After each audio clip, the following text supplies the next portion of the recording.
അല്ല, P V അൻവറിനെ സംബന്ധിച്ചിടത്തോളം അയാളൊരു ജീവൻ മരണ പോരാട്ടത്തിലേക്ക് ഇത് മാറിയിട്ടുണ്ട്. അയാൾ ഇതിനകം തന്നെ അയാള് ജീവന് ഭീഷണിയുണ്ടെന്നും അയാള് തോക്ക് വാങ്ങിക്കാൻ പോവുകയാണെന്നും അയാൾക്ക് പോലീസ് സംരക്ഷണം വേണമെന്നും ഒക്കെ ഉള്ള നിലപാട് ഇതിനകം തന്നെ അയാൾ പറഞ്ഞിരുന്നു. അയാൾ അതൊക്കെ പറയുന്ന സമയത്ത് മുഖ്യമന്ത്രി അയാൾ ഇതുപോലെ തള്ളിക്കളയുകയോ അല്ലെങ്കിൽ കൈയൊഴിയുകയോ ചെയ്തിട്ടില്ലായിരുന്നു. അയാൾ ഇതൊക്കെ പറയുന്ന സമയത്ത് എ ഡി ജി പി അജിത് കുമാറിന്റെയും അയാളുടെ സംഘത്തിന്റെയും ഭാഗത്തു നിന്ന് ഉള്ള ഭീഷണിയുമായി ബന്ധപ്പെട്ടുകൊണ്ടാണ് അയാൾ ഇത്തരം കാര്യങ്ങൾ പറഞ്ഞുകൊണ്ടിരുന്നത്. പക്ഷെ ഇന്നലെ ഉണ്ടായ ഒരു മാറ്റം എന്ന് പറയുന്നത്, പിണറായി വിജയൻ എന്ന് പറഞ്ഞ കേരള സംസ്ഥാന മുഖ്യമന്ത്രി തന്നെ അയാളെ പരിപൂർണമായി തള്ളിപ്പറഞ്ഞു എന്ന് മാത്രമല്ല, അയാളെ വെല്ലുവിളിക്കുക കൂടെ ചെയ്തിരിക്കുകയാണ്.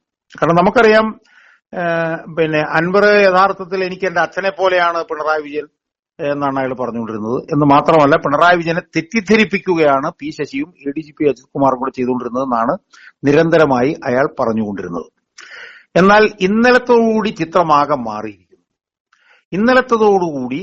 ഇന്നലത്തെ പത്രസമ്മേളനത്തോടുകൂടി അൻവറിനെ മുഖ്യമന്ത്രി തള്ളിപ്പറഞ്ഞു എന്ന് മാത്രമല്ല, മറുഭാഗത്ത് A D G P Ajith കുമാറും ശശിയുമാണ് തനിക്ക് വേണ്ടപ്പെട്ടവർ എന്ന് അർത്ഥശങ്കയ്ക്കിടയില്ലാത്ത വിധം പിണറായി വിജയൻ ഇന്നലെ പറഞ്ഞിരിക്കുകയാണ്. എന്ന് മാത്രമല്ല, അൻവറിനെ കാര്യകാരണ സഹിതമാണ് അയാൾ തള്ളിക്കളഞ്ഞിരിക്കുന്നത്. അൻവർ ഇതുപോലെ പ്രസ്താവന നടത്തിയപ്പോഴത്തേക്കും ഇതുപോലെ പ്രസ്താവനകൾ ഇനി നടത്തരുത് എന്ന് മുഖ്യമന്ത്രിയുടെ ഓഫീസിൽ നിന്ന് വിളിച്ചു പറഞ്ഞിട്ട് അത് പരിഗണിച്ചില്ല, അതിന്റെ ഫോൺ എടുത്തില്ല. തന്നെ കണ്ടിറങ്ങിയ അൻവർ ഏതാണ്ട് 3/4 മണിക്കൂറോളം എന്നെ വളരെ സമചിത്തത്തോടെ ഇരുന്ന് കേട്ടു എന്ന് പറഞ്ഞത് പൊട്ടത്തെറ്റാണ്. 5 മിനിറ്റ് മാത്രമാണ് ആ സന്ദർശനം ഉണ്ടായിരുന്നത് എന്ന് പിണറായി വിജയൻ പറഞ്ഞു. എന്ന് മാത്രമല്ല, അൻവർ ഉയർത്തിയിട്ടുള്ള ആരോപണങ്ങളെല്ലാം തന്നെ കാര്യകാരണ സഹിതം തള്ളിക്കളയാൻ വേണ്ടിയിട്ടാണ് പിണറായി വിജയൻ ഒരുപാട് സമയമെടുത്തത്.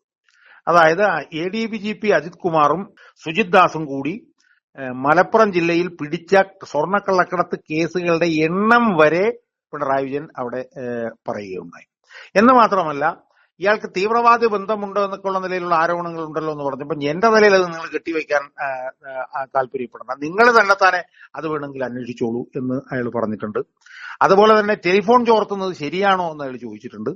അപ്പോ ഒരു വശത്ത്, എന്ന് മാത്രമല്ല, പി ശശി ആണെങ്കിൽ പി ശശി മാതൃകാപരമായി കാര്യങ്ങൾ ചെയ്യുന്ന ആളാണെന്നാണ് പറഞ്ഞത്.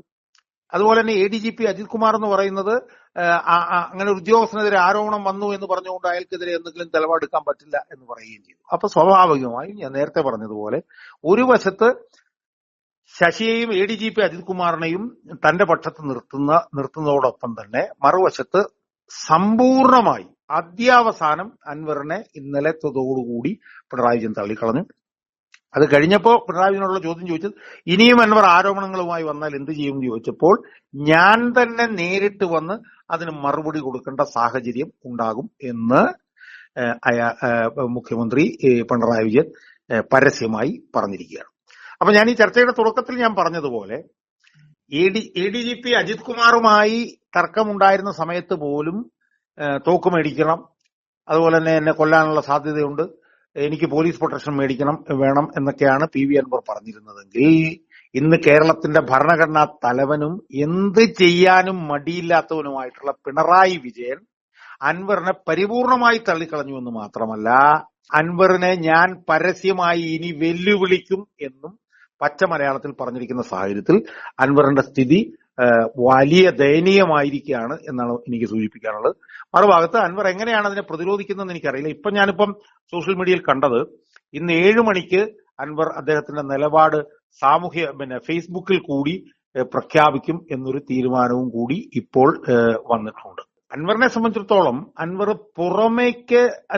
വളരെ ആർജവത്തോടുകൂടി നിൽക്കുന്നു എന്നൊരു നിലപാടാണ് പുറമേക്ക് കാണിക്കുന്നത്. കാരണം ഇന്നലെ 11 മണിക്കായിരുന്നു പിണറായി വിജയന്റെ പത്രസമ്മേളനം.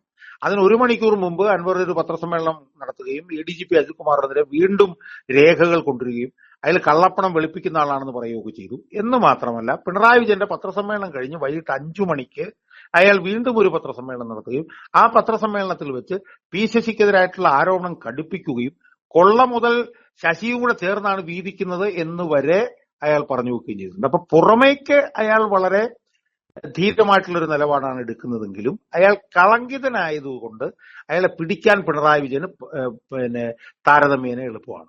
ഇപ്പൊ ഉദാഹരണത്തിന് വി എസ് അച്യുതാനന്ദനുമായിട്ടുള്ള സമരത്തിൽ വി എസ് അച്യുതാനന്ദനെ പിടിക്കാൻ പിണറായി വിജയന് ബുദ്ധിമുട്ടായിരുന്നു. കാരണം വെച്ചാൽ വി എസ് അച്യുതാനന്ദൻ കളങ്കിതനായിരുന്നില്ല. പക്ഷെ പി വി അൻവറിനെ സംബന്ധിച്ചിടത്തോളം അയാൾ കളങ്കിതനായതുകൊണ്ട് അയാളെ പിടിക്കാൻ വളരെ എളുപ്പമാണ്. നമ്മളിപ്പോ പരസ്യമായി തന്നെ നമ്മൾ മനസ്സിലാക്കുന്നത് ഇന്റലിജൻസ് വിഭാഗത്തോട് ആരാണ് അൻവറിന്റെ പുറകിൽ, ഏത് ശക്തിയാണ് അൻവറിനെ പിന്തുണയ്ക്കുന്നതെന്ന് കണ്ടുപിടിക്കാൻ വേണ്ടിയിട്ട് ഇന്റലിജൻസുകാരെ അയാൾ ഏർപ്പെടുത്തി എന്നുള്ള വിവരം വന്നു കഴിഞ്ഞു. അപ്പം പുറമേക്ക് തന്നെ അൻവറിനെതിരായിട്ട് പരസ്യമായി തന്നെ പിണറായി വിജയൻ നീങ്ങിക്കഴിഞ്ഞു. അതിന്റെ പ്രധാനപ്പെട്ട കാരണം എന്ന് പറയുന്നത് പാർട്ടി സമ്മേളനങ്ങളിൽ അതിരൂക്ഷമായിട്ടുള്ള വിമർശനങ്ങൾ പിണറായി വിജയനെതിരെ ഉയർന്നിട്ടുണ്ട് എന്നുള്ളത് കൊണ്ടാണ്.